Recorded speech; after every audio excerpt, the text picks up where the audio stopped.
অর্ধবার্ষিক পরীক্ষা 2025 নবম শ্রেণী উচ্চতর গণিত প্রশ্ন তোমাদের দেখো, আমরা প্রশ্ন এখানে ধারণা দেবো। এখানে দেখো এ এবং বি এর সেট, এখানে দেখো প্রথমে কয়টা আছে দেখো, একটি করে মোট 4টি প্রশ্ন দিতে হবে। 40 মার্কের পরীক্ষা হবে, প্রথমে 40 মার্কের, পরে 10 মার্কের সংক্ষিপ্ত প্রশ্ন আছে। 40 মার্কের 4টা প্রশ্ন দিতে হবে, 4 10 40 এ নম্বর।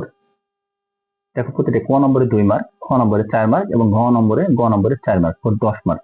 এখানে প্রশ্ন আছে দেখো, বীজগণিত অংশ থেকে 3টা, জ্যামিতি অংশ থেকে 4, জ্যামিতি অংশ থেকে 2টা, মোট হলো 5টা, এবং ত্রিকোণমিতি ও সম্ভাবনা থেকে আছে 6 আর 7, মোট 7টি প্রশ্ন আছে। 7টা প্রশ্ন থেকে প্রত্যেক বিভাগ থেকে একটি করে মোট 4টি প্রশ্ন দিতে হবে, 4 10 40 মার্ক। অর্থাৎ কোনো বিভাগ থেকে 2টো দিবা, 3 বিভাগ থেকে কমপক্ষে 1টা করে দিতে হবে। আর এখানে দেখো 10 মার্কের সংক্ষিপ্ত প্রশ্ন আছে, এখানে প্রশ্ন আছে 7টা, 7টা মধ্যে তোমাদের 5টা দিতে হবে, 5 10 প্রতিটা বর্গের প্রশ্নের মান হলে 2, 5 2 10।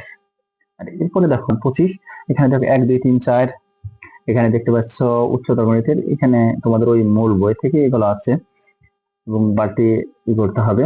এগুলো দেখো জ্যামিতি অংশ থেকে 3 অংশ থেকে, আমরা জ্যামিতি এবং যে ত্রিকোণমিতি পরিমিতি থেকে দেখলাম, এবং বীজগণিত অংশ 3টা অংশ থেকে এখানে 25 মার্কের এমসিকিউ থাকবে এবং 25 মার্কের যে প্র্যাকটিক্যাল থাকবে, সেই প্র্যাকটিক্যালটা ছাত্রদের হাতে থাকবে।